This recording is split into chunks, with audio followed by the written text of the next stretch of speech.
दोस्तों आदाब, मैं हूं मोनी सनवर और आपका खैर मकदम करता हूं हमारे शो हेल्थ और हम में।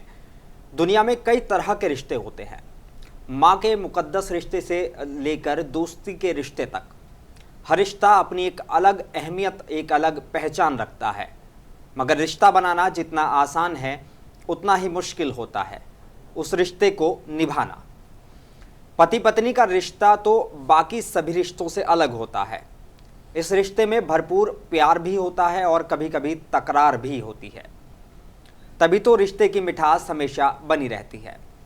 मगर आज देखा जा रहा है कि छोटी छोटी बात पर रिश्तों में दरार आने लगी है। बहुत आसानी से रिश्तों को तोड़ दिया जा रहा है और रिश्तों के टूटने के कई कारण हो सकते हैं, मगर कोशिश ये होनी चाहिए कि कुछ भी हो जाए रिश्ता टूटने ना पाए।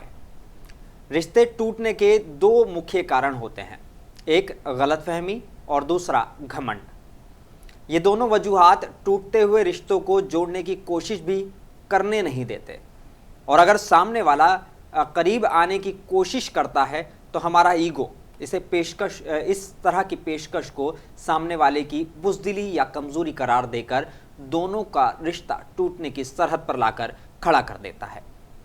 दोस्तों, आज का हमारा ये प्रोग्राम रिश्तों की नज़ाकत को समझने के लिए पेश किया जा रहा है। इस नज़ाकत की निशानदेही के लिए मेरे साथ हैं केमिकल इंजीनियर जनाब डॉक्टर अल्ताफ़ हुसैन साहब। आपका इस्तकबाल है हमारे शो में। डॉक्टर साहब, आप माहिर नफ्सियात भी हैं। आज हम आपसे जानने की कोशिश करेंगे कि रिश्ते क्या होते हैं, इन्हें कैसे निभाया जा सकता है। तो दोस्तों, आज इसी पर बात करेंगे डॉक्टर अल्ताफ़ हुसैन साहब से। आपका खैर मकदम है। डॉक्टर साहब, जैसे मैंने अपनी शुरुआत की है, मेरा सबसे पहला सवाल आपसे यही है कि आखिर ये रिश्ते क्या हैं जो हमें इस पे आज बात करने की ज़रूरत हो रही है। फिर हम बात करेंगे कि आखिर इन रिश्तों से कैसे इमोशंस जुड़े होते हैं और क्या इनके परफॉर्मेंस पे असर होता है। पहले आप थोड़ा सा रिश्तों पर रोशनी डालिए। Thank you so much. सबसे पहले आपका शुक्रिया अदा करता हूँ, मुंसिफ टीवी का शुक्रिया अदा करता हूँ जी, और माई हार्टी वेलकम, नमस्कार, आदाब से, अस्सलाम वालेकुम, वणक्कम, सत श्री अकाल to all the viewers of Munsif TV. आपने बहुत अच्छा इंट्रोडक्शन दिया है और मेरा इंट्रोडक्शन केमिकल इंजीनियर है। आप बहुत अच्छा, मुझे अच्छा लगा कि मेरा केमिकल इंजीनियरिंग का जो इंट्रोडक्शन किया है आप, और इससे how it is related to relations, emotions and performances. इससे पहले मैं एक चीज़ बताना चाहता हूँ। जी। इस दुनिया में अगर आप जो भी कंपाउंड ले लें, चाहे पानी लीजिए, हवा लीजिए, पहाड़ लीजिए या कंप्यूटर लीजिए, मोबाइल लीजिए, जो भी लीजिए, गारमेंट लीजिए, हर सभी में केमिकल है जी। सो बगैर केमिकल के कोई कंपाउंड नहीं बनता है। बिल्कुल। तो वैसे ही एक मुकेश अंबानी जी के गुरुजी है जिनका नाम है जीडी यादव जी। अच्छा। वो कई मर्तबा कई इंटरनेशनल कॉन्फ्रेंसेस में बताते हैं कि God is a chemical engineer. Okay. वो बताते हैं God is a chemical engineer. तो कई रिपोर्टर लोग उनको पूछे, how can you say God is a chemical engineer, do you mean that all chemical engineers are gods? तो उन्होंने नेक्स्ट डे आकर के उसको करेक्ट किया है, God is a chemical engineer comma not all chemical engineers are gods. Okay. तो ऐसे उन्होंने उस केमिकल इंजीनियरिंग डेफिनेशन को लोगों तक पहुंचाया। तो यहाँ पे अगर आप देखेंगे रिश्तों, आज का हमारा टॉपिक जैसा आप इंट्रोड्यूस किए हैं, रिश्ते, इमोशंस, रिलेशंस, इमोशंस और परफॉर्मेंसेस। जी। नेचर में ये नेचर की खूबी है, हर जगह हर कंपाउंड में पॉजिटिव नेगेटिव का एक कॉम्बिनेशन होता है। सही। अगर आप देखेंगे नमक जो हम लोग समझते हैं नमक सफ़ेद दिखाई देता है और नमकीन होता है। इन जनरल अगर आप नमक का केमिकल एनालिसिस देखेंगे, नमक में दो चीज़ है, दो केमिकल्स है। एक मर्द वाला केमिकल है और एक औरत वाला केमिकल है। यानी एक पॉजिटिव है, एक नेगेटिव। एक पॉजिटिव है, एक नेगेटिव है। सो नमक को बोलते हैं सोडियम क्लोराइड। बिल्कुल। सोडियम जो है पॉजिटिव आयंस है और क्लोराइड जो है नेगेटिव आयन से भरा हुआ है। बिल्कुल। जब ये सोडियम और क्लोराइड दोनों जब मिलते हैं तभी नमक बनता है। जो हमारे सामने सफ़ेद दिखाई देता है उसमें सोडियम और क्लोराइड दोनों है जी। तो इस दुनिया में दोनों का एक रिश्ता है, एक कॉम्बिनेशन है, पॉजिटिव नेगेटिव मेल फीमेल का एक कॉम्बिनेशन है। तो इससे ये पता चलता है कि मेल के लिए फीमेल का ज़रूरत है, फीमेल के लिए मेल का ज़रूरत है। अगर आप सोडियम क्लोराइड को ब्रेक करने की कोशिश करेंगे जी, सोडियम अलग क्लोराइड अलग, अगर ब्रेक करने की कोशिश करेंगे दोनों केमिकल्स ब्रेक होने के बाद, सेपरेट होने के बाद इतना वायलेंट हो जाएंगे, इतना बेचैन हो जाएंगे कि उनको संभालना मुश्किल है। ओके। अगर सोडियम क्लोराइड में सोडियम को बाजू निकाल के आप इधर रखिए वो खुद ब खुद जल जाता है, और क्लोराइड को बाजू निकाल के रखिए वो गैस बन जाता है। तो दुनिया में ऐसा है कि दोनों का कॉम्बिनेशन और दोनों का अंडरस्टैंडिंग, दोनों का लाइफ में निभाना, रिश्ते को निभाना ये अहम है। बिल्कुल। अगर रिश्ते में कुछ ना कुछ प्रॉब्लम हो गया तो डेफिनेटली बहुत सारा प्रॉब्लम बन सकता है ये। हाँ, तो ये दुनिया का ये कॉन्स्टिट्यूशन है कि मेल फीमेल एक जुड़ा हुआ कंपाउंड है। बिल्कुल। जैसा कि सोडियम क्लोराइड में बताया, इसी तरह आप पानी ले लीजिए, पानी में H2O बोलते हैं। बिल्कुल। सो उसमें हाइड्रोजन जो है पॉजिटिव आयन है और OH जो है नेगेटिव आयन है। तो अगर आप हाइड्रोजन और OH को सेपरेट करने की कोशिश करेंगे, हाइड्रोजन जो है इतना बेचैन हो जाता है, उसको पकड़ना मुश्किल है। अगर हाइड्रोजन गैस को इधर रखेंगे वो बेचैन होकर खुद ब खुद जल जाता है। ओके। और इतना जलता है कि आपकी आंखों को दिखाई नहीं देता है कि हाइड्रोजन जल रहा है। ओके। हाँ, जैसा कि LPG जलेगा उसका फ्लेम दिखाई देगा, अगर हाइड्रोजन जलेगा उसका फ्लेम नहीं दिखाई देगा। ओके। तो नेचर का ये कॉन्स्टिट्यूशन है, नेचर की खूबी है, गॉड ऑलमाइटी का ये जो कॉन्स्टिट्यूशन है। तो मेल फीमेल का कॉम्बिनेशन है, और वैसे ही माँ बाप का कॉम्बिनेशन है, एक फैमिली का कॉम्बिनेशन है। सो फैमिली कैसे चलना है, कैसे बिहेव करना है, मेल फीमेल और वाइफ एंड हस्बैंड कैसे बिहेव करना है, कैसे रिस्पॉन्ड करना है, उनके डूस क्या है, उनके डोंट्स क्या है, उनके थ्रेशोल्ड लिमिट्स क्या है। ख़ासकर पहले ज़माने में बहुत सारा अच्छी तरह से उनको एक्सप्लेन करते थे जी। आज की तारीख में ऐसा हो गया कि न्यूक्लियर फैमिलीज आ गए और जो कपल है उनको रियल गाइडेंस नहीं मिल रही। सो इसी तरह जैसा कि आप अच्छा अंडरस्टैंड मतलब इंट्रोडक्शन किया है कि मेल फीमेल और कपल्स के बीच में अक्सर मिसअंडरस्टैंडिंग होती है। जी बिल्कुल। या तो एक ईगो प्रॉब्लम आ जाता है। सो इसके कारण रिलेशंस में कुछ ना कुछ प्रॉब्लम होती है। मेरे सवाल क्योंकि आपने माँ बाप का जिक्र किया है तो मेरा सवाल अब आपसे ये है कि ये जो अगर हम बात करें वालिद की और वालिदैन की, यहाँ से एक रिलेशन शुरुआत होता है, उसके बाद में एक बच्चे का जन्म होता है।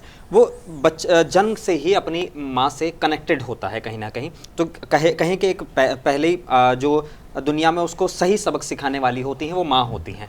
तो कहीं ना कहीं आजकल हम देख रहे हैं कि जो जहाँ पर माएँ पढ़ी लिखी नहीं हैं तो वो वाकई उस तरह की तरबियत अपने बच्चे को नहीं दे पा रही कि सही चीज़ क्या है और गलत क्या है, वो उसमें बच्चा शुरुआत से ही फ़र्क कर सके। तो क्या ये रिलेशन जो है ये इमोशंस को कैसे कनेक्ट करता है और फिर इसका परफॉर्मेंसेस पे क्या असर पड़ता है, इस पे थोड़ी आप रोशनी डालें। हाँ, आप बहुत अच्छा सवाल पूछे हैं जी। अक्सर दुनिया में ये हो रहा है, लड़का लड़की को शादी करके डेफिनेटली उनकी लाइफ में सेटल करे ऐसा माँ बाप सोच रहे हैं, मगर शादी करने के पहले लड़का लड़की को कुछ प्रेरिक्विजिट होते हैं। तो लड़का लड़की को लाइफ में कैसे लीड करना है ये लड़का लड़की को समझाना है। पहले आपके डूस ये है, डोंट्स ये है, आपको ये चीज़ करना है, ये चीज़ नहीं करना है, और आपके बीच में कुछ डिफरेंस ऑफ ओपिनियन आता है, मिसअंडरस्टैंडिंग होती है, तो दोनों आपस में बैठ के चारों दीवार के बीच में आपका प्रॉब्लम रिजॉल्व करना है। घर के बाहर और इवन पेरेंट्स तक भी नहीं पहुंचाना है। ये रियल कॉन्स्टिट्यूशन है। मगर आज की तारीख में क्या हो रहा, अनफॉर्चुनेट छोटा मोटा मिसअंडरस्टैंडिंग हो गया। लड़की माँ बाप को फ़ोन कर रही है, लड़का उनके माँ बाप को फ़ोन कर रहा है, और दोनों लोग उधर से लड़की को इंस्टिगेट कर रहे, बहका रहे, इधर से लड़के को इंस्टिगेट कर रहे, और खामखा दोनों के बीच में डिफरेंस ऑफ ओपिनियन बढ़ता जा रहा। और प्रॉब्लम्स बढ़ते जा रहे। मगर आप देखेंगे तो दोनों के माँ बाप जो है शादी के पहले एक अच्छा मैसेज देना है, समझाना है। तो अगर वो प्रीरिक्विजिट समझाएंगे आपको लाइफ को ऐसा लीड करना है, आपको ता हयात तक इनके साथ रिश्ता रखना है और जो भी मिसअंडरस्टैंडिंग है आपको निभाना है, सो आपको मैनेज करना है, ये नहीं हो रहा है। तो इसीलिए आज की तारीख में अगर आप देखें हमें ये समझ में आता है कि ख़ासकर हाईटेक सिटी में हम सुनते हैं या तो हाई कोर्ट में एवरी मंथ लगभग 1000 डाइवर्स के केसेस फाइल हो रहे हैं। हाँ, ये इसलिए हो रहे हैं कि लड़का लड़की में थोड़ी बहुत कम्युनिकेशन गैप आ जा रहा है, मिसअंडरस्टैंडिंग हो जा रहा है और वैसे मिसअंडरस्टैंडिंग बढ़ते बढ़ते बढ़ते वहाँ तक पहुँच रहा। यहाँ पे मैं एक चीज़ बताना चाहता हूँ, ख़ासकर ये जो आईटी इंडस्ट्रीज़ में बगल में आजू बाजू बैठते हैं और पूरा जो माहौल है वो एसी का होता है। बिल्कुल।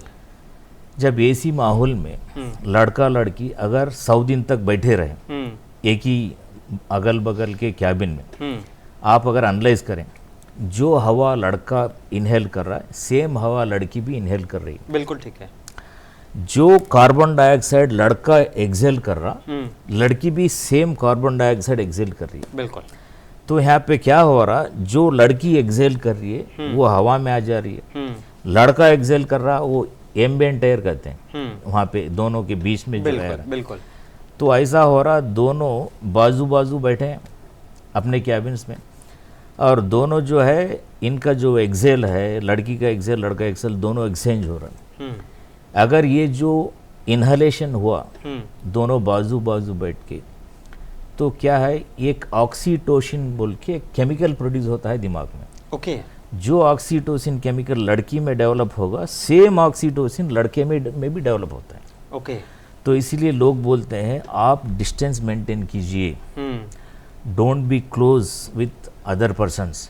आप जितना मेंटेन करना है उतना ही मेंटेन कीजिए।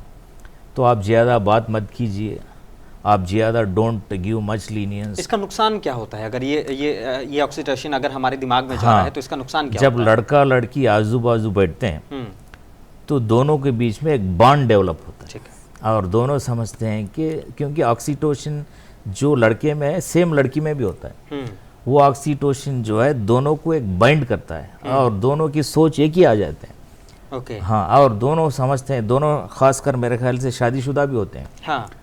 शादीशुदा होते हैं, ये लोग लेट जाते हैं, वो लड़का लेट जाता है, लड़की लेट जाती है। तो क्या होता है घर में जाने के बाद कुछ ना कुछ मिसअंडरस्टैंडिंग भी वहाँ पे प्रोपेल होता है और दूसरे दिन आने के बाद एक दूसरे को शेयर करते हैं, अरे इनका हमारा स्पाउस ऐसा बोला, इनकी स्पाउस, मतलब दोनों के स्पाउस के जो मिसअंडरस्टैंडिंग है, जो डिफरेंस इन ओपिनियन है, वो क्रॉप होते जाता था। ओके।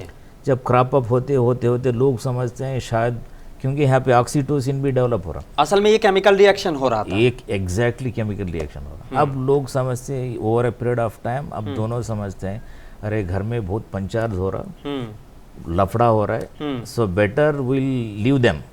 हाँ। दोनों लोग समझते हैं, दोनों लोग उनके जो स्पाउसेज है, लड़का लड़की को उनकी जो वाइफ है उनको दूर करने के या डाइवर्स देने की सोचता है वाइफ को। एग्जैक्टली। और लड़की उनके हस्बैंड को दूर करने या डाइवर्स देने को कोशिश करती है। तो ऐसे आज की तारीख में हो रहा है। तो इसलिए हो रहा है जो थ्रेशोल्ड लिमिट्स है अपने, वो कोई भी मेंटेन नहीं कर रहा। और ख़ासकर मैं एक चीज़ बताना चाहता हूँ, आज की तारीख में हर लोग एसी में बैठ रहे हैं और एसी में एक कंपोनेंट होता है relative humidity. Okay. Relative humidity approximately 65% होनी चाहिए। ये जो रिलेटिव ह्यूमिडिटी होता है मॉइस्चर कंटेंट, हवा में जो सैचुरेशन लेवल है 100% जी, उसमें जो है अप्रॉक्सीमेटली 65% मॉइस्चर है। तो लंग में जो है, लंग जो है ऑक्सीजन और कार्बन डाइऑक्साइड को एक्सचेंज करता है। वो रिलेटिव ह्यूमिडिटी लंग में एक्सचेंज करने में आसानी देता है। तो यहाँ पे अनफॉर्चुनेट है, पता नहीं आज की तारीख में हर जगह एसी इस्तेमाल कर रहे और रिलेटिव ह्यूमिडिटी बिल्कुल वो मेजर नहीं कर रहे। और इस कंडीशन में जो भी है कार्बन डाइऑक्साइड लेवल बढ़ता जा रहा है और लोगों के बीच में डिफरेंस ऑफ ओपिनियन, ये जो ऑक्सीटोसिन केमिकल हमने बताया, इसके कारण रिश्ते जो है फीबल होते जा रहे हैं, रिश्ते जो है प्रॉब्लम होते जा रहे हैं। सो इसके लिए एक्चुअली लोग पहले बोलते थे कि हर घर में कम से कम एक डॉक्टर होनी चाहिए, लोग बोलते थे, और एक लॉयर होनी चाहिए, और एक चार्टर्ड अकाउंटेंट होनी चाहिए। ये लोगों का बिलीफ है। तो मैं बोलता हूँ लॉयर अगर घर में हो या ना हो, डॉक्टर हो या ना हो, चार्टर्ड अकाउंट हो या ना हो, हर घर में कम से कम एक केमिकल इंजीनियर होना ज़रूरी है। बिल्कुल। इसलिए कि जो भी कार्रवाई है, जो भी परफॉर्मेंसेस है, ये बॉडी में केमिकल्स के ऊपर डिपेंड करता है। अगर बॉडी में केमिकल्स ऑप्टिमाइज्ड है, हाँ। बॉडी में केमिकल्स अच्छे हैं, बॉडी में केमिकल्स राइट मात्रा में है, तो 100% एब्सोल्युटली कोई प्रॉब्लम ही नहीं होता। एग्जैक्टली। हाँ। आजकल ये भी देखने को मिल रहा है कि जो चिड़चिड़ापन है वो बहुत ज्यादा आ रहा है। ये किस वजह से हो रहा है? क्योंकि अगर हम देखें कि रिश्तों में कड़वाहट भी इन सारी चीजों से बढ़ रही है, और चाहे वो दोस्तों का रिलेशन हो, चाहे वो गार्जियंस से बच्चों का रिलेशन हो, वो भी अब थोड़ी सी दूरी बनाते जा रहे हैं, और चाहे वो रिलेशन हो हस्बैंड वाइफ का। हाँ, ये जो आप बोले चिड़चिड़ापन, इरिटेशन और बेचैनी, ये इसलिए होता है, अगर आप देखें पूरा हर चीज़ केमिकल से डिपेंडेंट है। बिल्कुल। तो इंसान की जो बॉडी है नेचर इको फ्रेंडली है। ओके। अगर इंसान नेचुरली जो भी चीज़ अवेलेबल है उसको खाता है, उसको पीता है, उसको इनहेल करता है, तो इससे एब्सोल्युटली कोई प्रॉब्लम नहीं होता। मगर फॉर्चुनेट या अनफॉर्चुनेट क्या हुआ है कि इंसान जो है केमिकल्स को प्रोड्यूस करना शुरू किया, सिंथेटिक केमिकल। अगर आप देखेंगे लगभग 10,000 केमिकल्स ऐसे मार्केट में अवेलेबल है जो सुबह से शाम तक हम लोग खाते हैं। चाहे नमक जो है, नमक ओरिजिनल नहीं, उसमें केमिकल मिला है। ओके। तो पानी में थोड़ा बहुत केमिकल ऐड होता है उधर इधर से। तो हवा में जिस मात्रा में केमिकल होना है उस मात्रा में नहीं है। पानी में भी जिस मात्रा में केमिकल होनी चाहिए उस मात्रा में केमिकल नहीं है।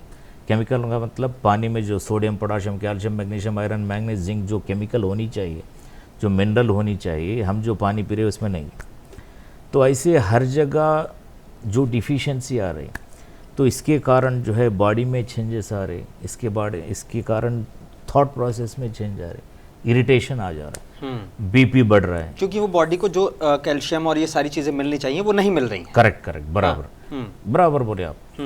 जैसा कि बॉडी को नेचुरल केमिकल मिलने के जगह पूरा सिंथेटिक केमिकल मिल रही। आप आइसक्रीम देखिए, आइसक्रीम में बहुत सारे केमिकल है। और आप बाज़ार में भज्जी होती है, भज्जी में बहुत सारे केमिकल हैं। आप बिरयानी में देखिए बहुत सारे केमिकल हैं, खासकर वो जो कलर के लिए कुछ ऐड करते हैं, और कुछ लोग डालडा मिलाते हैं, डालडा केमिकल है। तो ऐसे 10,000 केमिकल है। एक अमेरिका में एक एजेंसी है जिसका नाम है USFDA, हाँ, जिसका नाम है United states food and drug administration. Okay. वो लोग जो है हर केमिकल का एक लिमिट दिया है, इस केमिकल को इतना मात्रा में खा सकते हैं। ओके। इससे ज़्यादा अगर खाएंगे तो ये प्रॉब्लम होगा। यहाँ पे एक चीज़ मैं बताना चाहता हूँ जी, कि लोग क्यों इरिटेट करते हैं, लोग क्यों मिसबिहेव करते हैं। तो इसका कारण ये है कि जैसा कि मैं शुरुआत में बताया, हर केमिकल में पॉजिटिव होता है, नेगेटिव होता है। औरत वाला केमिकल, मर्द वाला केमिकल। तो यहाँ पे क्या है, केमिकल एक्सचेंज हो रहा, इसको बोलते हैं आयन एक्सचेंज। अगर लड़का जो है ये सिंथेटिक केमिकल्स, मतलब सिटीजन अगर कोई सिंथेटिक केमिकल ज़्यादा खा लिया, या नमक ज़्यादा खा लिया, या और कोई केमिकल ज़्यादा खा लिया, सो इससे क्या होता है, बॉडी में आयनाइजेशन एनर्जी डेवलप होता है, जिससे कारण क्या होते हैं, पॉजिटिव केमिकल नेगेटिव हो जाते हैं, नेगेटिव केमिकल पॉजिटिव हो जाते हैं। इससे आदमी बेचैन हो जाता है, बेसब्रिल्ला हो जाता है। तो इंसान सोचने की जगह जैसा सोचनी चाहिए, एनालाइज करनी चाहिए, वो सोचेगा नहीं मगर रिएक्ट करेगा। जब इस तरह की सिचुएशन आती है तब हमें क्या स्टेप लेने चाहिए अपने आप को नॉर्मल करने के लिए? क्या वाकई हम लोगों को पता करना चाहिए कि हमारी बॉडी में कौन से केमिकल्स की वाकई ज़रूरत है और कौन से केमिकल्स को कम करने की ज़रूरत है? क्या इन चीज़ों पे हमें वाकई बहुत ज़्यादा अपडेट होने की ज़रूरत है? हाँ, बहुत अच्छा क्वेश्चन पूछे आपने। इन जनरल अगर कोई डिफरेंस ऑफ ओपिनियन होता है या कोई ऐसे आर्ग्यूमेंट होता है, ये बेहतर होगा कि दोनों लोगों को अपने आप को शांत हो जाना है और शांत होने के बाद फिर बाद में एनालाइज करना है ये प्रॉब्लम कहाँ पे हुआ है। अगर वो एनालाइज करेंगे तो 100% उसका सॉल्यूशन मिलेगा। ओके। तो इसके लिए हर धर्म में एक प्रेयर है ना, अगर कोई प्रेयर करते हैं, मेडिटेशन करते हैं, तो इससे क्या है आदमी का दिमाग स्टेबल होता है। हाँ। जब स्टेबल होता है वो रियली सोचने लगता है कि रियल गलती कहाँ हुई है। ओके। और उसको इंट्रोस्पेक्शन होता है। मेरा सवाल आपने इससे ही है, आपने अभी हम इस बारे में जिक्र कर रहे थे, आपने कहा था कि आजकल जो है जैसे शादी में प्रॉब्लम्स आ रही हैं तो वो अपनी मम्मी से बता रही हैं लड़कियां, हम उनकी मम्मी से शिकायत कर रहे हैं, या हमारे लड़के की फैमिली में कुछ कमी है वो उसको बार बार उठा रहे हैं। अगर हम बात करें इन सारी चीज़ों की, जैसे आपने कहा कि आपस में वो करना चाहिए इन सारी चीज़ों को लेकर, लेकिन जब हम इन सारी मामलों में खुद आपस में एक आर्ग्यूमेंट हम दोनों में चल रहा है, मान लीजिए किसी लड़की और लड़के में, वो थर्ड पर्सन के पास नहीं जाए तो क्या करे फिर, क्योंकि दोनों ही नहीं समझ पा रहे हैं सिचुएशन को, तो फिर अगर थर्ड पर्सन के पास जाता है तो फिर केस बिगड़ ही जाता है वो। नहीं, एक्चुअली जब प्रॉब्लम होता है तो वही है, जब शादी के पहले माँ बाप को अपनी लड़की या लड़के को समझाना है, यानी उसकी एक लिमिट तय कर देनी है कि आपको इस लिमिट तक इन सारी कामों को करना है, आपको आर्ग्यू नहीं करना है, आपको ये चीज़ करना है, ये चीज़ नहीं करना है, अगर बताएंगे तो लड़का लड़की जो है उनके परवी में उनका प्रॉब्लम जो है सॉल्व कर लेंगे। अगर मान लीजिए उनके परवी में प्रॉब्लम सॉल्व नहीं हो रहा तो डेफिनेटली वो ऐसा कर सकते हैं, उनके फैमिली मेम्बर्स तक ले जा सकते हैं। और ऐसा होनी चाहिए फैमिली मेम्बर्स भी रियल प्रॉब्लम कहाँ है सो उसको एनालाइज करके उनको सोल्यूशन बताए तो 100% पैचअप होता है। मगर अनफॉर्चुनेट क्या हो रहा है आज की तारीख में, हर जगह माँ बाप के तरफ माँ बाप जो है प्रॉब्लम को कन्फेस नहीं कर रहे। अगर बेटी के तरफ प्रॉब्लम है, बेटी को एक्सेप्ट नहीं कर रहे कि बेटी का प्रॉब्लम है, बेटी को ऐसा नहीं करनी चाहिए। अगर आप देखेंगे 30-40 साल पहले अपने माएँ जो है लड़की को अपना प्रॉब्लम बताते थे, आप ऐसा नहीं करना है, ऐसा करना है। मगर आज की तारीख में ऐसा नहीं हो रहा। अगर लड़की जितना भी प्रॉब्लम करी हो तो लड़की को अपनी माँ हो, अपने फादर हो या अपने भाई लोग सपोर्ट कर रहे हैं। उनको लग रहा है कि हमारी बहन गलती नहीं कर सकती, और लड़के वालों को लग रहा है कि हमारा बेटा गलत नहीं कर सकता, हमारी बहू ही गलत है। मगर यहाँ पे क्या है, रियल प्रॉब्लम को एनालाइज करना है। तो एक्चुअली ये गॉड्स ग्रेटेस्ट क्वालिटी है एवरी इंडिविजुअल को। थोड़ा बहुत टाइम लगा है, थोड़ा एनालाइज कर लिया तो रियल प्रॉब्लम कहाँ है वो समझ में आता है। ओके। और मैं एक छोटा एक वेरी इंपॉर्टेंट चीज़ बताता हूँ जो केमिकल इंजीनियरिंग में है, जो रियल रिश्तों में मायने करता है, जो रियल प्रॉब्लम सॉल्विंग में हेल्प करता है। अगर आप मेल फीमेल की ओवरऑल बॉडी को देखें तो बॉडी का साइज ओवरऑल एवरेज किसका बढ़ के होता है? मेल का ही बढ़ के। मेल का बढ़ के। फीमेल का ओवरऑल बॉडी या ओवरऑल वॉल्यूम बोलते हैं, वॉल्यूम देखा जाए तो फीमेल का वॉल्यूम जो है कम होता है मेल के बनिस्बत में जी। अगर फीमेल के ऑर्गन्स में देखेंगे, फीमेल में कुछ एडिशनल ऑर्गन्स है मेल के बनिस्बत। तो अगर आप ओवरऑल वॉल्यूम देखेंगे, शॉर्ट वॉल्यूम में मतलब कम वॉल्यूम में लेडीज को जो है ज्यादा ऑर्गन्स रखे हैं। एग्जैक्टली। तो लेडी जो है एक महत्वपूर्ण, एक बहुत ही ग्रेटेस्ट शख्सियत है इस दुनिया में। सही। और वो लोग वॉल्यूम कम है और उस वॉल्यूम में क्या है, अपनी बॉडी में फुल प्रेशराइज्ड होते हैं। बाइल्स लॉ ये बताता है volume is inversely proportional to pressure. अगर वॉल्यूम कम होता है प्रेशर बढ़ के होता है। कहीं कहीं हम देखते हैं इंटरव्यूज में लेडीज हम मेल से कुछ कम नहीं बोलते हैं। हकीकत में बोला जाए तो लेडीज जो है मेल से बहुत बढ़ के है। मेल कम है। हाँ, मेल कम है इसलिए कि लेडी, हाँ इन जनरल अगर लेडी की काबिलियत देखें जाए तो लेडी जो है एक बच्चे को जन्म दे सकती है। हाँ, मगर लेडी के कुछ लिमिटेशंस है। तो और लेडी के कुछ काबिलियत है, मेल के भी कुछ काबिलियत है। तो लेडी अगर समझती है कि उनका बॉडी वॉल्यूम कम है मेल के बनिस्बत में और उनकी बॉडी हर हमेशा प्रेशराइज होती है, ये Boyle's law, according to Boyle's law, तो उनको जो है थोड़ा शांति रखना है, इमीडिएट रिएक्ट नहीं करना है। अगर लेडी ऐसा समझती है कि हमको शांति रखना है, हमको सोचना है, समझना है, बाद में रिएक्ट करना है, तो प्रॉब्लम ही नहीं आता है। तो अगर आप देखें कि इतने सारे टीवी सीरियल्स हैं, खासकर सास बहू के ही होते हैं। हाँ। जो सास बहू लड़ाई लड़ते रहते हैं। हाँ। या बहू और ननन, ननन बोलते हैं, ये बहन ननन के बीच में लड़ते। हाँ। आप देखेंगे एक भी सीरियल ऐसा नहीं मिलेगा कि मामू और या ससुर और दामाद दोनों की लड़ाई के बारे में कोई एक सीरियल नहीं। तो यहाँ पे लेडीज को रियली समझना है कि वो लोग ग्रेटेस्ट शख्सियत है, मगर उनकी बॉडी प्रेशराइज्ड है। हाँ। तो कुछ बोलने के पहले, कुछ सोचने के पहले, और आप देख लीजिए लेडी को ईजिली बहकाया जा सकता है, ईजिली टैप किया जा सकता है। कुछ ना कुछ बोले वो लोग पिघल जाते हैं। हाँ। तो मेल इतना जल्दी नहीं पिघलेगा। हाँ। तो लेडी इसलिए पिघल जाते हैं कि उनका वॉल्यूम कम होता है और प्रेशराइज होते हैं। जो भी कोई स्टोरी बोल लिया, बना लिया, वो समझ जाते हैं, एक्सेप्ट कर लेते हैं। मगर मेल ऐसा नहीं है, मेल 2-4 डायरेक्शन में सोचेगा। तो यहाँ पे प्रॉब्लम इसीलिए हो रहा है कि लेडी ग्रेटेस्ट शख्सियत है, उनको सोच समझ के बोलना है, बताना है, रेस्पॉन्ड करना है। यानी कि अगर वो हाथों हाथ उस पर रेस्पॉन्ड ना करें तो आधी प्रॉब्लम ऑटोमेटिकली सॉल्व हो जाएगी। हाँ, 100% करेक्ट बताया आप। सो लेडी को क्या करना है, जो भी सिचुएशन है समझना है। अगर लेडी को नहीं समझ में आ रहा है, एक चीज बोलते हैं मशूरा, डिस्कशन और ओपिनियन।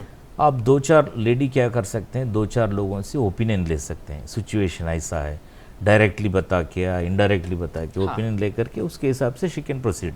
मुंसिफ टीवी की हमेशा कोशिश रहती है कि हेल्थ और हम के प्रोग्राम में आपको एक ऐसे शख्सियत से रूबरू कराएं जिनसे आप बहुत कुछ सीख सके, जिनसे आप चीज़ों को वाकई समझ सके कि जनरली हम कहाँ पर गलतियाँ कर रहे हैं और कहाँ पे हमें सुधार करने की ज़रूरत है। तो अपने मेज़बान मोनिस अनवर और हमारे डॉक्टर साहब को दीजिए इजाज़त। आप बने रहिए मुंसिफ टीवी के साथ। अल्लाह हाफ़िज़। शुक्रिया।